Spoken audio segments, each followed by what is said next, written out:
ಮದುವೆಯಾದ ಮೇಲೆ ನನ್ನ ಜೀವನ ಇಷ್ಟೊಂದು ಬದಲಾಗಿ ಹೋಗುತ್ತೆ ಅಂತ ನಾನು ಅಂದುಕೊಂಡಿರಲಿಲ್ಲ. ಒಂದೊತ್ತು ಊಟಕ್ಕೂ ಪರದಾಡುತ್ತಿದ್ದ ನನ್ನ ತವರು ಮನೆಯಲ್ಲಿ, ಮಳೆ ಬಂದಾಗಂತೂ ಮನೆಯೆಲ್ಲ ನೀರಿನಿಂದ ತುಂಬುತ್ತಿದ್ದ ನನ್ನ ತವರು ಮನೆಯಲ್ಲಿ ನಾನಿದ್ದ ಆ ಪರಿಸ್ಥಿತಿ ಮದುವೆಯಾದ ತಕ್ಷಣ ನನ್ನ ಆ ಪರಿಸ್ಥಿತಿಯೆಲ್ಲ ಕೇವಲ ಒಂದು ನೆನಪಾಗಿಯೇ ಉಳಿದಿತ್ತು ಅಷ್ಟೇ.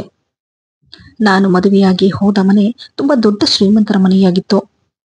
ಮನೆಯ ಒಳಗೆ ಹೋದ ತಕ್ಷಣ ನಾನು ಹೋಗಿದ್ದು ಎಷ್ಟೋ ತಿಂಗಳಿನಿಂದ ಲಕ್ವ ಒಡೆದು ಹಾಸಿಗೆ ಹಿಡಿದಿದ್ದ ಅತ್ತೆಯ ಬಳಿ ಹೋದಾಗ ಅವರು ನನ್ನನ್ನ ನೋಡಿ, ನಮ್ಮ ಮನೆಗೆ ಲಕ್ಷ್ಮಿ ಬಂದ ಹಾಗೆ ಬಂದಿದ್ಯಾ, ಇನ್ಮೇಲೆ ಈ ಮನೆ ಜವಾಬ್ದಾರಿ ಎಲ್ಲ ನಿಂದೆ.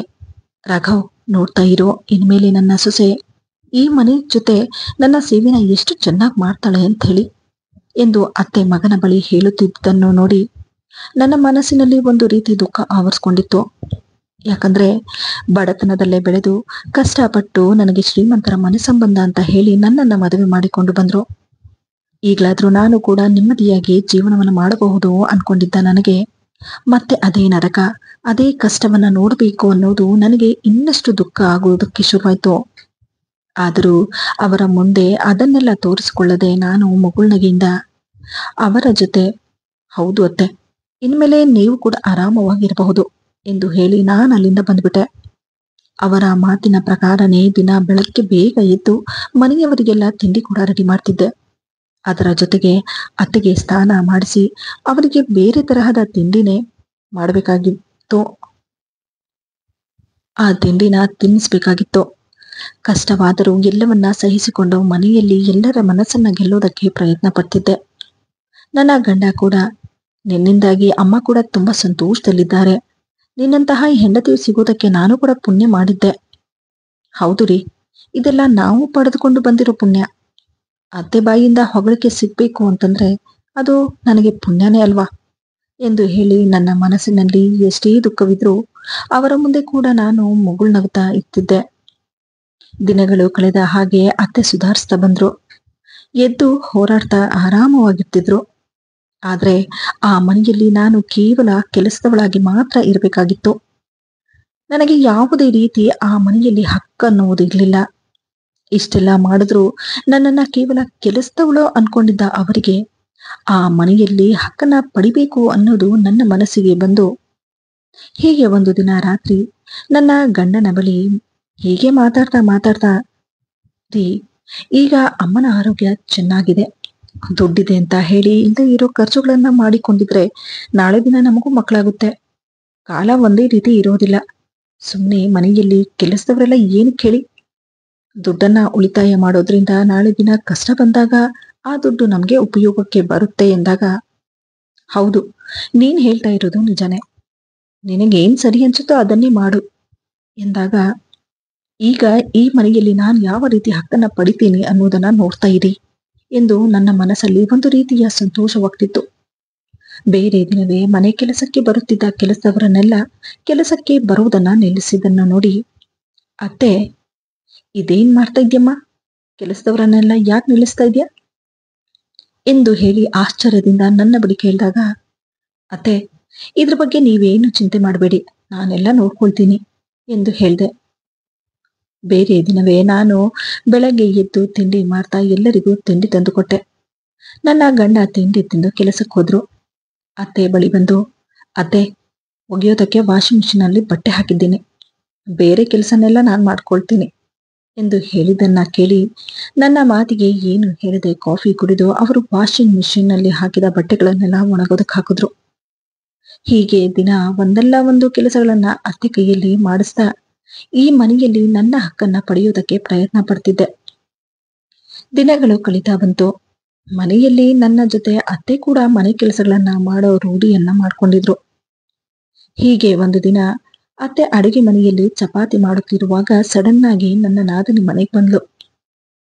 ಅತ್ತೆ ಅಡುಗೆ ಮನೆಯಲ್ಲಿ ಇರುವುದನ್ನ ನೋಡಿ, ಅರೆ ಅಮ್ಮ, ಈಗ ತಾನೇ ಸುಧಾರಿಸ್ತಾ ಬಂದಿದ್ಯಾ, ಅಷ್ಟು ಬೇಗ ಅಡಿಗೆ ಮನೆಗೆ ಬಂದ್ಬಿಟ್ಟ, ಅತ್ತಿಗೆ ಎಲ್ಲಿದ್ದಾರೆ ಎಂದಾಗ, ಹೌದು ರಂಜು, ಹೌದು ರಂಜು, ನಾನು ಎಷ್ಟೇ ಹೇಳಿದ್ರು ಅಮ್ಮ ಕೇಳೋದೇ ಇಲ್ಲ, ಸುಮ್ಮನೆ ಕುತ್ಕೊಂಡಿದ್ದು ಏನ್ ಮಾಡಬೇಕು ಎಂದು ಹೇಳಿ ಈ ರೀತಿ ಚಿಕ್ಕ ಪುಟ್ಟ ಕೆಲಸಗಳನ್ನೆಲ್ಲ ಮಾಡ್ತಾ ಇರ್ತಾರೆ ಎಂದಾಗ, ನನ್ನ ಮಾತನ್ನು ಕೇಳಿ ಅತ್ತೆ ಕೂಡ ಏನು ಹೇಳದೆ ಮೌನವಾಗೇ ಇದ್ರು.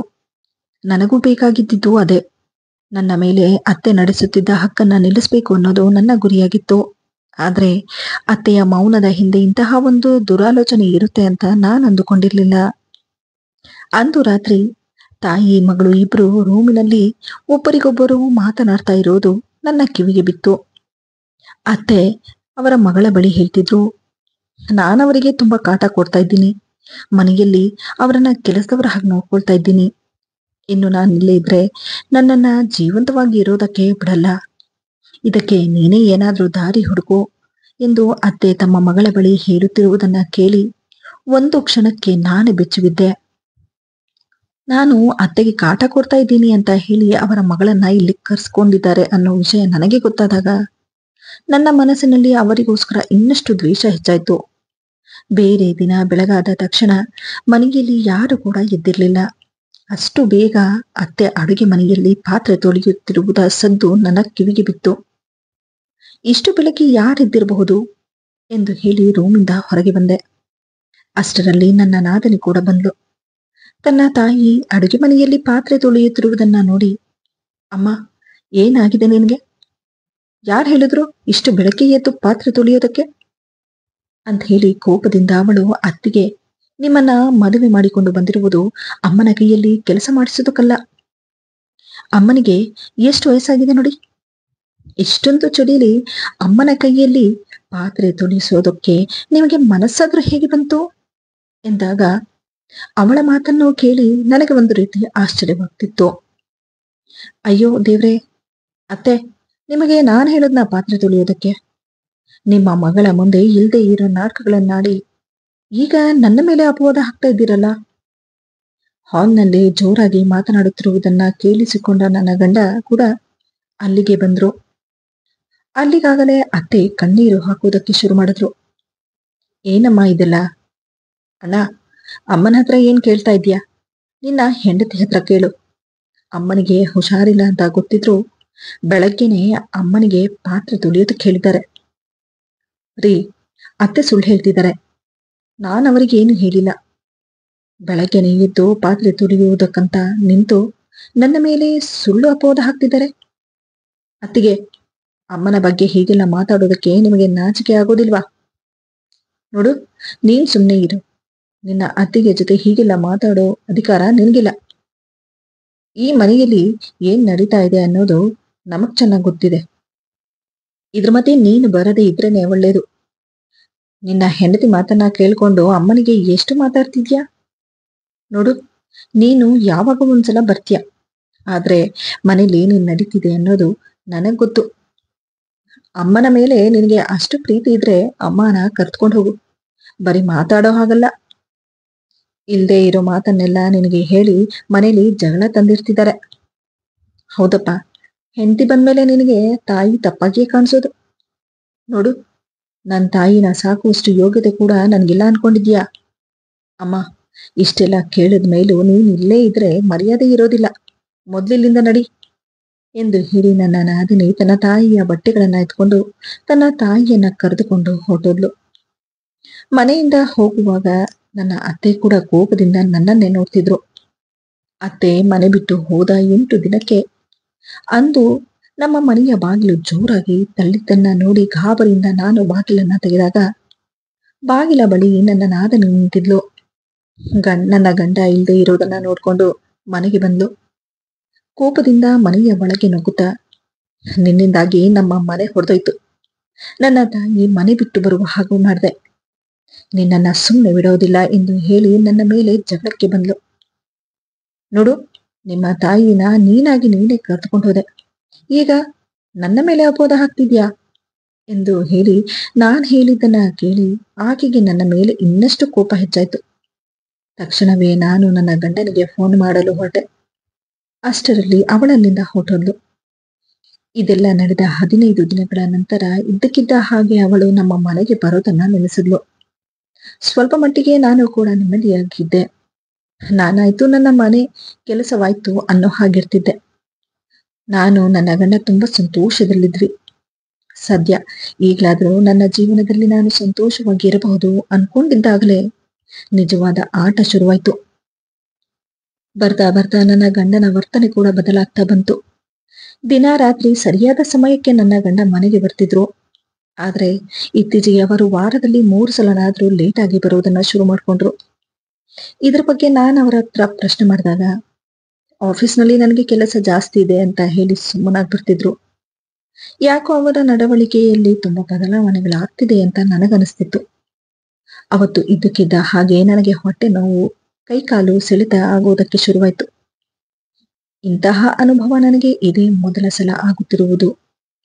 ನೋವನ್ನ ತಡೆದುಕೊಳ್ಳಕ್ಕಾಗದೆ ಅಡುಗೆ ಮನೆಗೆ ಹೋಗಿ ನಿಂಬೆಹಣ್ಣಿನ ಜ್ಯೂಸನ್ನ ಮಾಡ್ಕೊಂಡು ಕುಡಿಯೋಣ ಅನ್ಕೊಂಡು ರೂಮಿಂದ ಅಡುಗೆ ಮನೆಗೆ ಬಂದು ನಿಂಬೆಹಣ್ಣಿನ ಜ್ಯೂಸನ್ನ ಮಾಡ್ಕೊಂಡು ಮತ್ತೆ ನಾನು ರೂಮಿಗೆ ಬರುವಾಗ ನನ್ನ ಗಂಡ ಹೊರಗಡೆ ನಿಂತು ಮಾಡುತ್ತಿದ್ದ ಕೆಲಸವನ್ನ ನೋಡಿ ಒಂದು ಕ್ಷಣಕ್ಕೆ ನನ್ನ ಹೃದಯವೇ ಬಡಿದು ಹೋದ ಹಾಗಾಗೋಯ್ತು.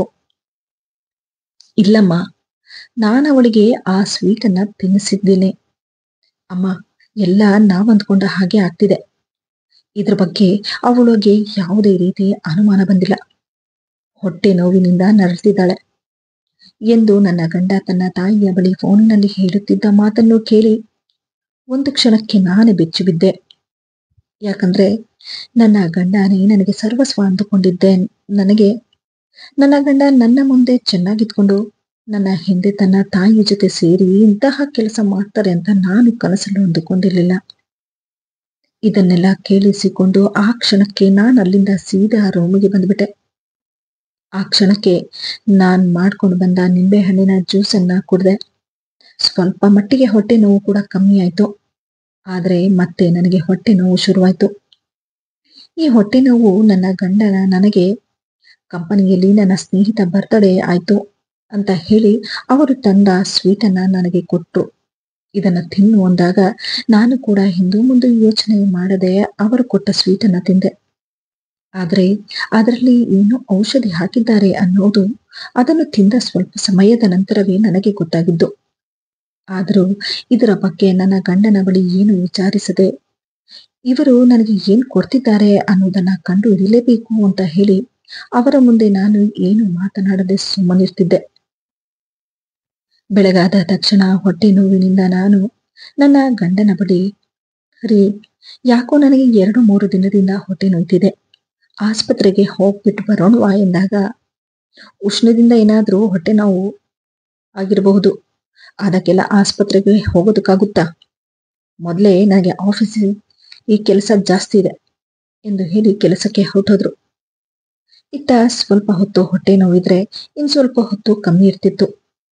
ಅಂದು ದಿನವೆಲ್ಲ ನಾನು ಹೊಟ್ಟೆಗೆ ಎಣ್ಣೆ ಹಾಕ್ತಾ ಜ್ಯೂಸ್ ಕುಡಿದು ಹಾಗೋ ಹೀಗೋ ಅವತ್ತು ದಿನವನ್ನ ಕಳೀತಾ ಬಂದೆ. ಅದೇ ಸಮಯಕ್ಕೆ ಪಕ್ಕದ ಮನೆಯಲ್ಲಿರುವ ನನ್ನ ಸ್ನೇಹಿತೆ ಕೂಡ ಮನೆಗೆ ಬಂದ್ಲು. ನನ್ನನ್ನ ನೋಡಿದ ತಕ್ಷಣ, ಏನಿದು ಈ ರೀತಿ ಆಗ್ಬಿಟ್ಟಿದ್ಯಾ, ಯಾಕೆ ಹುಷಾರಿಲ್ವಾ, ನಿನ್ನ ಮುಖ ಒಂದು ರೀತಿ ಕಪ್ಪಗಾಗಿದೆ, ತುಂಬಾ ಸುಸ್ತಾಗಿದೆ ಅನ್ಸುತ್ತೆ. ಹೌದು ಕಣೆ, 3-4 ದಿನದಿಂದ ಯಾಕೋ ಸ್ವಲ್ಪ ಹುಷಾರಿಲ್ಲ, ಅದಕ್ಕಾಗ್ತಿದೆ ಎಂದು ಹೇಳಿ ನಾನು ಕೂಡ ಸುಮ್ಮನಾದೆ. ಆದ್ರೆ ಅವಳು ಹೋದ ತಕ್ಷಣ ನನ್ನನ್ನ ನಾನು ಸರಿಯಾಗಿ ಕನ್ನಡಿಯಲ್ಲಿ ನೋಡಿದಾಗ ನಾನು ತುಂಬಾ ವೀಕ್ ಆಗ್ತಾ ಇದ್ದೀನಿ ಅನಿಸ್ತಿತ್ತು. ರಾತ್ರಿ ಆಗ್ತಿದ್ದ ಹಾಗೆ ನನ್ನ ಗಂಡ 12 ಗಂಟೆಯಾದ್ರೂ ಮನೆಗೆ ಬಂದಿರ್ಲಿಲ್ಲ. ಅವರಿಗೆ ಫೋನ್ ಮಾಡಿದಾಗ ಫೋನ್ ಬೇರೆ ಸ್ವಿಚ್ ಆಫ್ ಬರ್ತಿತ್ತು. ಮಲಗಲು ಹೋದೆ. ಅದೇ ಸಮಯಕ್ಕೆ ನನ್ನ ಗಂಡ ಬಂದ್ರು. ರಾತ್ರಿ ಅವರು ಮನೆಗೆ ಬಂದಾಗ ಸಮಯ ಸುಮಾರು 12:30 ಆಗಿತ್ತು. ಮನೆಗೆ ಬಂದ ತಕ್ಷಣ ಕೋಪದಿಂದ, ಊಟ ಮಾಡ್ಕೊಂಡು ಬಂದಿದ್ದೇನೆ, ನನಗೆ ಊಟ ಬೇಡ ಅಂತಂದ್ರು. ಅವರು ಕೋಪದಲ್ಲಿದ್ದ ಕಾರಣ ನಾನು ಕೂಡ ಏನು ಹೇಳದೆ ನನ್ನ ಪಾಡಿಗೆ ನಾನು ಹೋಗಿ ಮಲ್ಕೊಂಡ್ಬಿಟ್ಟೆ. ಬೆಳಗಾದ ತಕ್ಷಣ ಅವರು ಆಫೀಸಿಗೆ ಹೋಗಲು ರೆಡಿ ಆಗ್ತಿದ್ರು. ಅವರಿಗೆ ತಿಂಡಿ ಕೊಡುವಾಗ, ರಾತ್ರಿ ಯಾಕೆ ಲೇಟಾಗಿ ಬಂದ್ರಿ, ಜೊತೆಗೆ ಫೋನ್ ಬೇರೆ ಸ್ವಿಚ್ ಆಫ್ ಇತ್ತು. ಹೌದು, ನಾನು ಕೆಲಸಕ್ಕೆ ಆಫೀಸಿಗೆ ಹೋಗ್ತಾ ಇರೋದು, ಕೆಲಸದಲ್ಲಿ ಲೇಟ್ ಆಗುತ್ತೆ ಎಂದು ಹೇಳಿ ಕೈ ತೊಳೆದುಕೊಂಡ್ರು. ಅಷ್ಟರಲ್ಲಿ ಅವರಿಗೆ ಒಂದು ಫೋನ್ ಕಾಲ್ ಬಂತು. ನಾನು ಇಲ್ಲಿಂದ ಸೀದಾ ಅಲ್ಲಿಗೆ ಬರ್ತಾ ಇದ್ದೀನಿ ಎಂದು ಫೋನಿನಲ್ಲಿ ಮಾತನಾಡುತ್ತಾ ಅವರು ಮನೆಯಿಂದ ಹೊರಗೋದ್ರು. ಅಲ್ಲಿಗೆ ನನ್ನ ಅನುಮಾನ ಕೂಡ ನಿಜವಾಯ್ತು. ತಕ್ಷಣವೇ ನಾನು ಕೂಡ ಬಟ್ಟೆಯನ್ನ ಚೇಂಜ್ ಮಾಡಿಕೊಂಡು ಮನೆಗೆ ಬೀಗ ಹಾಕಿ ಅವರನ್ನ ಹಿಂಬಾಲಿಸ್ತಾ ಹೋದೆ. ನನ್ನ ಗಂಡ ಗಾಡಿಯಲ್ಲಿ ಹೋದ್ರೆ ಅವರನ್ನ ಹಿಂಬಾಲಿಸ್ತಾ ನಾನು ಆಟೋವಿನಲ್ಲಿ ಹೋದೆ. ಹೋಗ್ತಾ ಹೋಗ್ತಾ ದಾರಿ ಮಧ್ಯದಲ್ಲಿ ನನ್ನ ಗಂಡ ಗಾಡಿಯನ್ನು ನಿಲ್ಲಿಸಿ ಬೇಕರಿಗೆ ಹೋಗಿ ಸ್ವೀಟ್ ತಗೊಂಡು ಮತ್ತೆ ಅಲ್ಲಿಂದ ಸೀದಾ ಬೇಕರಿ ಪಕ್ಕದ ಬೀದಿಗೆ ಹೋದ್ರು. ನಾನು ಆಟೋವನ್ನು ಬೇಕರಿಯ ಬಳಿ ನಿಲ್ಲಿಸಿ ಅವರನ್ನು ಹಿಂಬಾಲಿಸ್ತಾ ಹೋದೆ. ಚಿಕ್ಕದಾದ ಒಂದು ಮನೆಯ ಮುಂದೆ ಗಾಡಿಯನ್ನು ನಿಲ್ಲಿಸಿ ಅವರು ಸೀದಾ ಆ ಮನೆಯ ಒಳಗೆ ಹೋಗಿ ಬಾಗಿಲನ್ನು ಹಾಕ್ಕೊಂಡ್ರು. ನಾನು ಆ ಮನೆಯ ಬಳಿ ಇದ್ದ ಕಂಬದ ಬಳಿ ನಿಂತು ನನ್ನ ಗಂಡ ಮನೆಗೆ ಒಳಗೆ ಹೋಗಿ ಬಾಗಿಲು ಹಾಕಿದ್ದನ್ನು ನೋಡಿ ಒಂದು ಕ್ಷಣಕ್ಕೆ ನಾನೇ ಬೆಚ್ಚಿಬಿದ್ದೆ. ತಕ್ಷಣವೇ ನಾನು ಕಿಟಕಿಯ ಬಳಿ ಹೋಗಿ ನೋಡಿದಾಗ ಆ ಮನೆಯ ಹಾಲ್ನಲ್ಲಿ ನನ್ನ ಅತ್ತೆ ಕುಳಿತಿರುವುದನ್ನು ನೋಡಿ ಒಂದು ಕ್ಷಣಕ್ಕೆ ನಾನು ಅಲ್ಲೇ ಕುಸಿದು ಬಿದ್ದ ಹಾಗಾದೆ. ಅತ್ತೆ ಹೇಳ್ತಿದ್ರು, ಅಲ್ಲಪ್ಪ, ಇವತ್ತಾದರೂ ಬೇಗ ಬರಬಾರ್ದ? ನಿನಗೋಸ್ಕರ ಕಾದು ಕಾದು ಆ ರಂಜು ಈಗ ತಾನೇ ಹೋದ್ಲು. ಸರಿ, ಸಂಜೆ ಆದರೂ ಬೇಗ ಬಾ, ಔಷಧಿ ತೆಗೆದಿಟ್ಟಿರ್ತೀನಿ, ಬೇಗ ಹೋಗಲಿ ಅವಳು. ನೀನು ಗಂಡಸು ಕಣೋ, ಅವಳು ಇಲ್ಲದೇ ಇದ್ದರೆ ಇನ್ನೊಂದು ಮದುವೆ ಮಾಡ್ತೀನಿ. ಏನೋ ಬಡವರು ಮನೆ ಅಂತ ಹೇಳಿ ಹೋಗಲಿ ಬದುಕೊಂತಾಳೆ ಅಂತ ಹೇಳಿ ಮದುವೆ ಮಾಡಿಕೊಂಡು ಬಂದರೆ ನಮ್ಮನ್ನೇ ಮನೆಯಿಂದ ಹೊರಗೆ ಹಾಕೋದಕ್ಕೆ ಎಷ್ಟು ಧೈರ್ಯ ಅವಳಿಗೆ. ಇವತ್ತು ನಮ್ಮನ್ನು ಮನೆಯಿಂದ ಹೊರಗೆ ಹಾಕಿದ್ದಾಳೆ. ಹೀಗೆ ಬಿಟ್ಟರೆ ನಾಳೆ ನಿನ್ನ ಕೂಡ ಮನೆಯಿಂದ ಹೊರಗೆ ಹಾಕಿ ಎಲ್ಲವನ್ನು ದೋಚ್ಕೊಂಡು ಹೋಗ್ತಾಳೆ. ಹೌದಮ್ಮ, ನೀನು ಹೇಳ್ತಾ ಇರೋದು ಸರಿಯೇ. ಸರಿ ನಮ್ಮ, ಈಗ ನನಗೆ ಆಫೀಸಿಗೆ ಲೇಟ್ ಆಗ್ತಿದೆ, ನಾನು ಸಾಯಂಕಾಲ ಬಂದು ಔಷಧಿ ತಗೊಂಡು ಹೋಗ್ತೀನಿ ಎಂದು ಹೇಳಿ ನನ್ನ ಗಂಡ ಅಲ್ಲಿಂದ ಹೊರಗೆ ಬಂದರು. ಇದನ್ನೆಲ್ಲ ಕೇಳಿಸಿಕೊಂಡ ನಾನು ನಿಂತಲ್ಲೇ ಕುಸಿದು ಬಿದ್ದ ಹಾಗಾಗೋದೆ. ಭಯದಿಂದ ನನ್ನ ಮುಖದಲ್ಲೆಲ್ಲ ಬೆವರು ಬರಲು ಶುರುವಾಯಿತು. ನನ್ನನ್ನು ಕೊಲ್ಲುವುದಕ್ಕೆ ನನ್ನ ಗಂಡ ತನ್ನ ತಾಯಿ ಜೊತೆ ಸೇರಿ ಇಷ್ಟು ಕೀಳು ಮಟ್ಟಕ್ಕೆ ಇಳಿತಾರೆ ಅಂತ ನಾನು ಅಂದುಕೊಂಡಿರಲಿಲ್ಲ. ನನ್ನ ಗಂಡನ ಮೇಲೆ ಇದ್ದ ಅನುಮಾನ ಕೂಡ ನನಗೆ ನಿಜವಾಗಿ ಅನ್ನಿಸ್ತಿತ್ತು. ತಕ್ಷಣವೇ ನಾನು ಅಲ್ಲಿಂದ ಹೊರಟು ಮನೆಗೆ ಬಂದುಬಿಟ್ಟೆ. ಒಂದು ಕಡೆ ನನ್ನ ಆರೋಗ್ಯ ತುಂಬ ಕೆಡ್ತಾ ಬರ್ತಿತ್ತು, ಇನ್ನೊಂದು ಕಡೆ ನನ್ನನ್ನು ಸಾಯಿಸೋದಕ್ಕೆ ನನ್ನ ಗಂಡ ನನ್ನ ಹಿಂದೆಯೇ ಇಷ್ಟೆಲ್ಲ ಪ್ಲಾನ್ ಮಾಡ್ತಿದ್ದಾರೆ. ಇದನ್ನೆಲ್ಲ ಸಹಿಸಿಕೊಂಡು ಹೇಗಿರೋದಕ್ಕಾಗುತ್ತೆ? ನನಗೇನಾದರೂ ಹೆಚ್ಚು ಕಮ್ಮಿಯಾದರೆ ಏನು ಮಾಡಬೇಕು ಅನ್ನೋ ಭಯದ ಜೊತೆ ಕುತೂಹಲ ಕೂಡ ಹೆಚ್ಚಾಗ್ತಾ ಬಂತು. ಮನೆಯಿಂದ ಹೊರ ಹೋದ ಅತ್ತೆ ನನ್ನನ್ನು ಬದುಕೋದಕ್ಕೆ ಬಿಡೋದಿಲ್ಲ ಅನ್ನೋದು ನನಗೆ ಅರ್ಥವಾಗ್ತಿತ್ತು. ಹೇಗಾದರೂ ಮಾಡಿ ಇದನ್ನೆಲ್ಲ ತಡಿಬೇಕು ಅಂತ ಹೇಳಿ ಅದೇ ಯೋಚನೆಯಲ್ಲಿ ಅವತ್ತು ಸುಮ್ಮನಾದೆ. ಮತ್ತೆ ರಾತ್ರಿಯಾದ ಹಾಗೆ ನನ್ನ ಗಂಡ ಅದೇ ಸಮಯಕ್ಕೆ ಮನೆಗೆ ಬಂದರು. ಮನೆಗೆ ಬಂದ ತಕ್ಷಣ ಈಗ ನಿನ್ನ ಆರೋಗ್ಯ ಹೇಗಿದೆ ಅಂತ ಕೇಳಿದ್ರು. ನಾನು ಕೂಡ ಏನು ಗೊತ್ತೇ ಇಲ್ಲ ಅನ್ನುವ ಹಾಗೆ ಹೊಟ್ಟೆ ನೋವೆಲ್ಲ ಹಾಗೆ ಇದೆ, ಬಿಟ್ಟು ಬಿಟ್ಟು ಹೊಟ್ಟೆ ನೋವು ಬರ್ತಿದೆ, ಕೈಕಾಲು ಎಲ್ಲ ಸೆಳೆತಾ ಇದೆ. ಏನಿವತ್ತು ನನ್ನ ಮೇಲೆ ತುಂಬ ಕಾಳಜಿ ವಹಿಸ್ತಾ ಇದ್ದೀರಲ್ಲ, ನನ್ನಿಂದ ಏನೋ ಮುಚ್ಚಿಡ್ತಾ ಇದ್ದೀರಾ ಅನಿಸುತ್ತೆ. ನಿನ್ನ ಹತ್ರ ಮುಚ್ಚಿಡುವಂತಹದ್ದೇನಿದೆ, ಸುಮ್ಮನೆ ನನ್ನ ತಲೆ ತಿನ್ನಬೇಡ ಎಂದು ಹೇಳಿ ಅವರು ಕೈಕಾಲು ಮುಖ ತೊಳೆಯೋದಕ್ಕೆ ಹೋದರು. ಇದೇ ರೀತಿ ಪ್ರತಿ ಸಲ ಅವರು ನನ್ನ ಬಾಯಿಯನ್ನು ಮುಚ್ಚಿಸ್ಬಿಡ್ತಿದ್ರು. ಆದರೆ ಇವರು ತಂದು ಕೊಡುತ್ತಿದ್ದ ಆ ಸ್ವೀಟಲ್ಲಿ ಏನೋ ಔಷಧಿ ಇದೆ ಅನ್ನೋದು ನನಗೆ ಅರ್ಥವಾಗ್ತಿತ್ತು. ಇದನ್ನು ತಿಂದು ನನ್ನ ಆರೋಗ್ಯ ತುಂಬ ಕೆಡ್ತಾ ಬರ್ತಿತ್ತು. ಇದರ ಬಗ್ಗೆ ನನಗೇನು ಗೊತ್ತಿಲ್ಲ ಅಂತ ಅವ್ರು ಅಂದ್ಕೊಂಡಿದ್ರು. ಆದರೆ ಅವರ ತಾಯಿ ಜೊತೆ ಸೇರಿಕೊಂಡು ಅವರು ಆಡ್ತಾ ಇರೋ ಪ್ರತಿಯೊಂದು ಆಟವೂ ನನಗೆ ಗೊತ್ತಿತ್ತು. ಹೇಗಾದರೂ ಮಾಡಿ ಪ್ರೂಫ್ ಸಮೇತ ಇದನ್ನೆಲ್ಲ ಕಂಡುಹಿಡಿಯಲೇಬೇಕು ಅನ್ನೋ ಕಾರಣದಿಂದಾಗಿ ಧೈರ್ಯ ಮಾಡಿ ಇವರನ್ನು ಬಿಡಬಾರ್ದು ಅನ್ನೋ ಹಠ ನನ್ನ ಮನಸ್ಸಲ್ಲಿ ಬಂತು. ಇವತ್ತು ಕೂಡ ಅವರು ಆ ಸ್ವೀಟನ್ನು ತಂದಿದ್ದು, ಅವರು ಕೈಕಾಲು ಮುಖ ತೊಳೆಯಲು ಹೋದಾಗ ಆ ಬಾಕ್ಸಿನಿಂದ ಒಂದೆರಡು ಪೀಸನ್ನು ನಾನು ಎತ್ಕೊಂಡು ಅದನ್ನು ಸಪ್ರೇಟಾಗಿ ಅಡುಗೆ ಮನೆಯಲ್ಲಿಟ್ಟೆ. ಬೆಳಗಾದ ತಕ್ಷಣ ನನ್ನ ಗಂಡ ಆಫೀಸಿಗೆ ಹೋದ ಮೇಲೆ ನಾನು ಆ ಸ್ವೀಟನ್ನು ಎತ್ಕೊಂಡು ಲ್ಯಾಬ್ಗೆ ಹೋದೆ.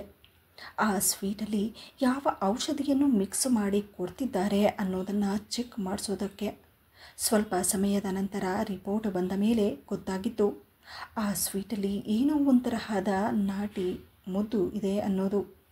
ಇದು ಜೀವಕ್ಕೆ ಹಾನಿಕರವಾದದ್ದು ಅನ್ನೋ ವಿಷಯ ಗೊತ್ತಾಗಿ ನಾನು ಇನ್ನಷ್ಟು ಗಾಬರಿಯಾದೆ. ಇದು ನನ್ನ ಹೊಟ್ಟೆಗೆ ಹೋದಾಗಿನಿಂದ ನಾನು ತುಂಬ ಕಷ್ಟಗಳನ್ನು ಅನುಭವಿಸ್ತಿದ್ದೀನಿ. ಹೇಗಾದರೂ ಮಾಡಿ ಇದನ್ನು ಹೊರಗೆ ತೆಗೆಯಲೇಬೇಕು ಅನ್ನೋದನ್ನು ಯೋಚನೆ ಮಾಡಿ ಮತ್ತೆ ನಾನು ಆಸ್ಪತ್ರೆಗೆ ಹೋದೆ. ಇನ್ನು ರಿಪೋರ್ಟ್ಗಳನ್ನೆಲ್ಲ ನೋಡಿದ ಡಾಕ್ಟರ್ ಕೆಲವು ಔಷಧಿಗಳನ್ನು ಬರೆದುಕೊಟ್ಟು, ಇದರಿಂದ ವಾಸಿಯಾಗದೇ ಇದ್ದರೆ ಮುಂದೆ ಬೇರೆ ಟ್ರೀಟ್ಮೆಂಟ್ ಮಾಡೋಣ ಅಂತ ಹೇಳಿದ್ರು.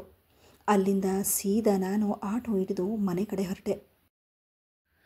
ಆದರೆ ದಾರಿಯುದ್ದಕ್ಕೂ ನನ್ನ ಹೆಜ್ಜೆಗಳು ಮುಂದೆ ಇಡುವುದಕ್ಕೂ ಆಗದೆ ನನ್ನ ಮನಸ್ಸು ತುಂಬ ಗಾಬರಿಯಿಂದ ಭಾರವಾಗ್ತಿತ್ತು. ಜೊತೆಯಲ್ಲೇ ಇದ್ಕೊಂಡು ಜೀವನೇ ತೆಗೆಯುವಂತಹ ಮನುಷ್ಯನಿಂದ ಹೇಗೆ ಹೊರಬರಬೇಕು ಅನ್ನೋದೇ ನನ್ನ ಯೋಚನೆಯಾಗಿತ್ತು.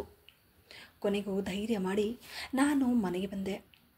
ಊಟ ಮಾರಿ ಡಾಕ್ಟರ್ ಕೊಟ್ಟ ಆ ಔಷಧಿಯನ್ನು ಕುಡಿದ ಮೇಲೆ ಸ್ವಲ್ಪ ಮಟ್ಟಿಗೆ ನನಗೆ ಆರಾಮ ಅನ್ನಿಸ್ತಿತ್ತು. ರಾತ್ರಿ ನನ್ನ ಗಂಡ ಬಂದ ಮೇಲೆ ಅವರ ಜೊತೆ ಇದರ ಬಗ್ಗೆ ಏನು ಮಾತನಾಡದೆ ಸುಮ್ಮನೆ ಇದ್ದೆ. ಯಾಕಂದರೆ ನನಗೆ ಗೊತ್ತಿತ್ತು ಬೇರೆ ದಿನ ಅವರು ಅವರ ತಾಯಿ ಜೊತೆ ಮಾತಾಡೋದಕ್ಕಂತ ಹೋಗ್ತಾರೆ ಅನ್ನೋದು. ಹಾಗಾಗಿ ನಾನೇನು ಮಾತನಾಡದೆ ರಾತ್ರಿ ಮೌನವಾಗಿ ಇದ್ದೆ. ಬೇರೆ ದಿನ ಬೆಳಗಾದ ತಕ್ಷಣ ನನ್ನ ಗಂಡ ಮನೆಯಲ್ಲಿ ಟಿಫನ್ ಕೂಡ ಮಾಡದೆ ರೆಡಿಯಾಗಿ ತನ್ನ ತಾಯಿಯ ಮನೆಗೆ ಹೋದರು. ಈ ಸಮಯವನ್ನು ಉಪಯೋಗಿಸಿಕೊಂಡು ಡಾಕ್ಟರ್ ಬಳಿ ತೋರಿಸಿದ ರಿಪೋರ್ಟ್ಗಳನ್ನು ಎತ್ಕೊಂಡು ನನ್ನ ಹತ್ರ ಕೆಲವು ವಿಡಿಯೋಗಳಿತ್ತು. ಇದರಿಂದ ನನ್ನ ಅತ್ತೆ ನನ್ನ ಜೊತೆ ಮಾಡ್ತಾ ಇರೋ ಈ ಕೆಲಸಗಳಿಗೆ ನನ್ನ ಹತ್ರ ಸಾಕ್ಷಿಗಳಿರುವುದರಿಂದ ಇದನ್ನೆಲ್ಲ ಎತ್ಕೊಂಡು ನಾನು ಸೀದಾ ನನ್ನ ಗಂಡನನ್ನು ಫಾಲೋ ಮಾಡ್ತಾ ಅತ್ತೆ ಇರುವ ಮನೆಗೆ ಹೊರಟೆ. ಅಂದು ನಡೆದ ಹಾಗೆ ಇವತ್ತು ಕೂಡ ನನ್ನ ಗಂಡ ಮನೆಯ ಒಳಗೆ ಹೋಗಿ ಬಾಗಿಲು ಹಾಕಲು ಹೊರಟರು. ಅದೇ ಸಮಯಕ್ಕೆ ನಾನು ಕೂಡ ಬಾಗಿಲ ಮುಂದೆ ಹೋಗಿ ನಿಂತೆ. ನನ್ನನ್ನು ನೋಡಿ ಒಂದು ಕ್ಷಣಕ್ಕೆ ಅತ್ತೆ ಹಾಗೂ ನನ್ನ ಗಂಡ ಗಾಬರಿಯಿಂದ, ನೀನಿಲ್ಲೇನು ಮಾಡ್ತಾ ಇದೆಯಾ? ನಾನು ಇಲ್ಲಿ ನೀವು ನನಗೋಸ್ಕರ ತಂದು ಕೊಡ್ತಿದ್ದ ಆ ಔಷಧಿನ ನಾನು ಸ್ವಲ್ಪ ತಗೊಂಡು ಹೋಗೋಣ ಅಂತ ಬಂದೆ ಎಂದಾಗ, ಯಾವ ಔಷಧಿ? ಏನು ಮಾತಾಡ್ತಾ ಇದೆಯಾ ನೀನು? ನಿಮಗೇನೂ ಗೊತ್ತೇ ಇಲ್ಲ ಅನ್ನೋ ರೀತಿ ಮಾತಾಡಬೇಡಿ ನೀವು. ನನ್ನ ಬೆನ್ನ ಹಿಂದೆ ನನ್ನನ್ನೇ ಸಾಯಿಸೋದಕ್ಕೆ ಯಾವ ರೀತಿ ಪ್ಲಾನ್ ಮಾಡ್ತಾ ಇದ್ದೀರಾ ಅನ್ನೋದು ನನಗೆ ಚೆನ್ನಾಗಿ ಗೊತ್ತು. ಅಷ್ಟರಲ್ಲಿ ಅತ್ತೆ ಹೇಳಿದ್ರು, ಏನಮ್ಮ ಮಾತಾಡ್ತಾ ಇದೆಯಾ ನೀನು? ಇಲ್ಲಿವರೆಗೂ ಬರೋದಕ್ಕೆ ನಿನಗೆ ಯಾರು ಹೇಳಿದ್ದು? ನಮ್ಮನ್ನು ಮನೆಯಿಂದ ಹೊರಗೆ ಹಾಕಿದ್ದು ಸಲ್ಲದೆ ಇಲ್ಲೂ ಕೂಡ ಬಂದು ಇಲ್ಲದೇ ಇರೋ ನಾಟಕ ಆಡ್ತಾ ಇದೆಯಾ? ಅತ್ತೆ, ನಾಟಕ ನಾನಲ್ಲ ಆಡ್ತಾ ಇರೋದು ನೀವು. ಸಂತೋಷವಾಗಿದ್ದ ನಮ್ಮಿಬ್ಬರ ಮಧ್ಯೆ ವಿಷದ ಬೀಜನ ಹಾಕಿ ತಮಾಷೆ ನೋಡ್ತಾ ಇರೋದು ನೀವು. ಮುಚ್ಚು ಬಾಯಿ. ನನ್ನ ತಾಯಿ ಬಗ್ಗೆ ಒಂದು ಮಾತೇನಾದರೂ ಆಡಿದರೆ ನಾನು ಸುಮ್ಮನೆ ಇರೋದಿಲ್ಲ ಎಂದು ನನ್ನ ಗಂಡ ಕೋಪದಿಂದ ಮಾತನಾಡಿದ್ದನ್ನು ನೋಡಿ ನನಗೂ ಇನ್ನಷ್ಟು ಕೋಪ ಹೆಚ್ಚಾಯಿತು.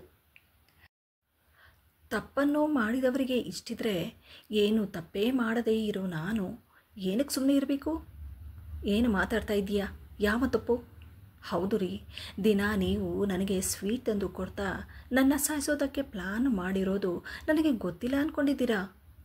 ನೀವು ನಿಮ್ಮ ತಾಯಿ ಜೊತೆ ಸೇರಿಕೊಂಡು ಮಾಡಿರುವ ಕೆಲಸಗಳಿಗೆಲ್ಲ ಸಾಕ್ಷಿ ಇಲ್ಲಿದೆ ನೋಡಿ. ಇದು ನೀವು ತಂದು ಕೊಡ್ತಾ ಇದ್ದ ತಿಂಡೀಲಿ ಏನಿದೆ ಅನ್ನೋದು ಈ ರಿಪೋರ್ಟ್ಗಳಲ್ಲಿದೆ. ಜೊತೆಗೆ ನೀವು ನಿಮ್ಮ ತಾಯಿ ಜೊತೆ ಸೇರಿ ಮಾಡ್ತಾ ಇದ್ದ ಪ್ಲಾನ್ಗಳ ವಿಡಿಯೋಗಳು ಕೂಡ ನನ್ನ ಹತ್ರ ಇದೆ. ಮಾತಾಡ್ತಾ ಇದ್ದ ಪ್ರತಿಯೊಂದು ವಾಯ್ಸ್ ರೆಕಾರ್ಡ್ ಕೂಡ ಇದೆ. ಇದೆಲ್ಲ ನನ್ನ ಹತ್ರ ಹೇಗೆ ಬಂತು ಅಂತ ಯೋಚನೆ ಮಾಡ್ತಾ ಇದ್ದೀರಾ? ನೀವು ನನಗೆ ತಂದು ಕೊಡ್ತಾ ಇದ್ದ ಸ್ವೀಟನ್ನು ತಿಂದು ನನ್ನ ಆರೋಗ್ಯ ತುಂಬ ಕೆಡ್ತಾ ಬಂತು. ಇದರ ಬಗ್ಗೆ ನನಗೆ ಅನುಮಾನ ಬಂದು ನಿಮ್ಮನ್ನು ಕೇಳೋಣ ಅಂದ್ಕೊಂಡೆ.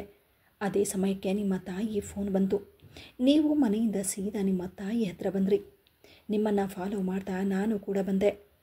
ಆಗ ನೀವು ತಾಯಿ ಜೊತೆ ಮಾತಾಡ್ತಾ ಇದ್ದ ಮಾತುಗಳನ್ನೆಲ್ಲ ನಾನು ಕೇಳಿಸಿಕೊಂಡು ವಿಡಿಯೋ ಮಾಡಿಕೊಂಡೆ. ಆಗಲೇ ಗೊತ್ತಾಗಿದ್ದು, ನನ್ನನ್ನು ಕೊಲ್ಲೋದಕ್ಕೆ ನೀವು ಮಾಡ್ತಾ ಇರೋ ಕೆಲಸಗಳಿಗೆ ಇದಕ್ಕಿಂತ ದೊಡ್ಡ ಸಾಕ್ಷಿಗಳು ಬೇಕಾ? ಅಷ್ಟರಲ್ಲಿ ಅತ್ತೆ ಹೇಳಿದ್ರು, ನೋಡ್ದೇನೋ ನಿನ್ನ ಹೆಂಡತಿ ಎಷ್ಟು ಮುಂದುವರೆದಿದ್ದಾಳೆ ಅಂತ ಹೇಳಿ. ಅತ್ತೆ, ಇದಕ್ಕೆಲ್ಲ ಕಾರಣ ನೀವೇ. ಇದರಲ್ಲಿ ಮುಂದುವರಿಯುವುದು ಏನು ಬಂದಿದೆ? ಅತ್ತೆ, ನೀವು ಯಾವತ್ತೂ ನನ್ನನ್ನು ಸೊಸೆಯಾಗಿ ಸ್ವೀಕಾರ ಮಾಡೇ ಇಲ್ಲ. ನಾನು ಆ ಮನೆಗೆ ಸೊಸೆಯಾಗಿ ಬಂದ ಮೇಲೆ ನನ್ನ ಜವಾಬ್ದಾರಿಗಳನ್ನೆಲ್ಲ ನಾನು ನಿಭಾಯಿಸ್ತಾ ಬಂದೆ. ಆದರೆ ಅದಕ್ಕೆ ನೀವು ಕೆಲಸದೊಳಗಾಗಿ ನನ್ನನ್ನು ನೋಡಿದ್ರಿ. ನನ್ನ ಮೇಲೆ ದ್ವೇಷ ಸಾಧಿಸಿ ಮಗಳ ಜೊತೆ ಇಲ್ಲದೇ ಇರೋ ಮಾತುಗಳನ್ನೆಲ್ಲ ಹೇಳಿ ನೀವು ಮನೆ ಬಿಟ್ಟು ಹೊರಬಂದ್ರಿ. ನಿಮ್ಮ ಮಗಳ ಜೊತೆ ಇರೋ ಹಾಗೆ ನನ್ನ ಜೊತೆನೂ ಇದ್ದಿದ್ದರೆ ಇವತ್ತು ಇಂತಹ ಸ್ಥಿತಿ ಬರ್ತಾ ಇತ್ತಾ? ನೀವು ಮಾಡಿರೋ ಕೆಲಸಗಳಿಗೆ ನನ್ನ ಪ್ರಾಣನೇ ಹೋಗ್ತಿತ್ತು. ಧೈರ್ಯ ಮಾಡಿ ಇವತ್ತು ನಾನು ಮುಂದೆ ಬಂದಿದ್ದಕ್ಕೆ ನನ್ನ ಪ್ರಾಣ ಕೂಡ ಉಳಿತು. ಅಲ್ಲರಿ, ನಿಮಗೂ ತಂಗಿ ಇದ್ದಾಳೆ. ನೀವು ನನ್ನ ಜೊತೆ ಮಾಡಿದ ಹಾಗೆ ಅವಳ ಜೊತೆ ಅವಳ ಗಂಡ ಮಾಡಿದ್ದಿದ್ರೆ ನಿಮಗೆ ಹೇಗೆ ಅನಿಸ್ತಿತ್ತು? ಇಷ್ಟೆಲ್ಲ ಆದಮೇಲೇನೂ ನಾನು ಸುಮ್ಮನೆ ಇರ್ತೀನಿ ಅಂತ ತಿಳ್ಕೊಳ್ಬೇಡಿ. ಅತ್ತೆ, ಈ ರಿಪೋರ್ಟುಗಳನ್ನು ಎತ್ಕೊಂಡು ಹೋಗಿ ನಾನು ಕಂಪ್ಲೇಂಟ್ ಕೊಡ್ತೀನಿ. ನಾಳೆ ದಿನ ನನಗೇನಾದರೂ ಹೆಚ್ಚು ಕಮ್ಮಿ ಆದರೆ ನೀವೇ ಜವಾಬ್ದಾರಿ.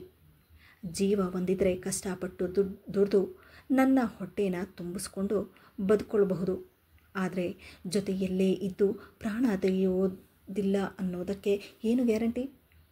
ಅಷ್ಟರಲ್ಲಿ ನನ್ನ ನಾದಿನಿ ಹೇಳಿದ್ಲು, ಅಯ್ಯೋ ಅತ್ತಿಗೆ, ಅಂಥ ಕೆಲಸ ಎಲ್ಲ ಮಾಡೋದಕ್ಕೆ ಹೋಗ್ಬಿಡಿ.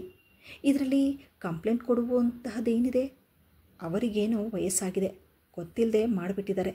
ಹಾಗಂತ ಹೇಳಿ ಪೊಲೀಸ್ ಸ್ಟೇಷನಿಗಂತ ಹೋಗ್ಬಿಡಿ, ಅಮ್ಮನಿಗೆ ನಾನು ಬುದ್ಧಿ ಹೇಳ್ತೀನಿ ಎಂದು ನಾದಿನಿ ಹೇಳಿದ್ದನ್ನು ಕೇಳಿ ಗಂಡ, ಹೌದು ಕಣೆ, ಅಮ್ಮನ ಮಾತನ್ನು ಕೇಳಿ ದುಡುಕಿ ನಾನು ಎಷ್ಟು ದೊಡ್ಡ ತಪ್ಪು ಮಾಡ್ತಾ ಇದ್ದೆ ಅನ್ನೋದು ನನಗರ್ಥ ಆಗ್ತಿದೆ. ನಿಂದನೇ ಅಮ್ಮ ಮನೆ ಬಿಟ್ಟು ಬಂದರು ಅನ್ನುವ ದ್ವೇಷದಿಂದ ನಾನು ಕೂಡ ಇಂತಹ ಕೆಲಸ ಮಾಡಿಬಿಟ್ಟೆ. ಇದನ್ನೆಲ್ಲ ದೊಡ್ಡದು ಮಾಡಿಕೊಳ್ಳೋದ್ರಿಂದ ನಮ್ಮ ಮನೆ ಮರ್ಯಾದೆನೇ ಹೋಗೋದು.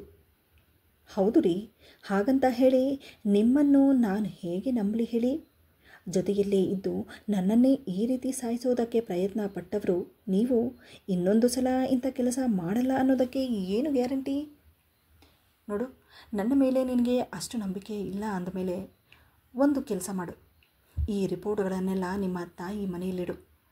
ನಾಳೆ ದಿನ ನಾನೇನಾದರೂ ತಪ್ಪು ಮಾಡಿದ್ರೆ ನಿನ್ನ ಮೇಲೆ ಕಂಪ್ಲೇಂಟ್ ಕೊಡು. ಅಷ್ಟರಲ್ಲಿ ಅತ್ತೆ, ಹೌದು, ಮನೆ ಅಂದ ಮೇಲೆ ಚಿಕ್ಕ ಪುಟ್ಟ ವಿಷಯಗಳು ನಡೀತಾನೆ ಇರುತ್ತೆ, ಹಾಗಂತ ಹೇಳಿ ಕಂಪ್ಲೇಂಟ್ ಕೊಟ್ಟರೆ ನಮ್ಮ ಮನೆ ಮರ್ಯಾದೆನೇ ಹೋಗೋದು. ನೋಡಮ್ಮ, ಏನೋ ಆಗೋಯ್ತು, ಇನ್ನೊಂದು ಸಲ ಹೀಗಾಗದೇ ಇರೋ ಹಾಗೆ ನಾನು ನೋಡ್ಕೊಳ್ತೀನಿ ಎಂದು ಅತ್ತೆ ಹೇಳಿದ ಮಾತನ್ನು ಕೇಳಿ, ನೋಡಿ ಅತ್ತೆ, ಮದುವೆಯಾಗಿ ಬಂದ ಹೆಣ್ಣು ಆ ಮನೆಗೆ ಕೇವಲ ಕೆಲಸದವಳಾಗಿ ಇರಬೇಕು ಅನ್ನೋ ಯೋಚನೆ ಬಿಟ್ಟು ಮನೆಗೆ ಬಂದ ಸೊಸೆ ನಮ್ಮ ಮಗಳ ಹಾಗೆ ಅನ್ನೋ ಯೋಚನೆ ಅತ್ತೆಯಾದವರ ಮನಸ್ಸಲ್ಲಿ ಬಂದೇ ಇದ್ದ ಮೇಲೆ ಇಂತಹ ಅನಾಹುತಗಳಾಗಿ ಮನೆಯ ನೆಮ್ಮದಿ ಕೂಡ ಹಾಳಾಗುತ್ತೆ. ಆ ನೆಮ್ಮದಿನ ನಾನು ಹಾಳು ಮಾಡ್ಕೊಳ್ಳೋದಕ್ಕೆ ತಯಾರಿಲ್ಲ ಅತ್ತೆ. ದೊಡ್ಡವರಾಗಿ ನೀವು ಹೇಳಿದ್ರಿ ಅಂತ ಹೇಳಿ ನಾನು ನಿಮಗೆ ಮರ್ಯಾದೆ ಕೊಟ್ಟು ಹೋಗ್ತಾ ಇದ್ದೀನಿ. ಆದರೆ ಇನ್ನೊಂದು ಸಲ ನನ್ನ ಜೀವನದ ಜೊತೆ ಈ ರೀತಿಯೆಲ್ಲ ಆದರೆ ನಾನು ಸುಮ್ಮನೆ ಇರೋದಿಲ್ಲ ಎಂದು ಹೇಳಿ ನಾನು ಕೂಡ ಆ ರಿಪೋರ್ಟ್ಗಳನ್ನು ಎತ್ಕೊಂಡು ಸೀದಾ ಮನೆಗೆ ಬಂದೆ. ಈ ವಿಡಿಯೋದಿಂದ ನಿಮಗೇನಾದರೂ ಉಪಯೋಗವಾದಲ್ಲಿ ವಿಡಿಯೋಗೆ ಒಂದು ಲೈಕ್ ಮಾಡಿ, ಆದಷ್ಟು ನನ್ನ ವಿಡಿಯೋಸನ್ನು ಶೇರ್ ಮಾಡಿ ಹಾಗೂ ನನ್ನ ಚಾನಲನ್ನು ಸಬ್ಸ್ಕ್ರೈಬ್ ಮಾಡುವುದನ್ನು ಮರೆಯಬೇಡಿ.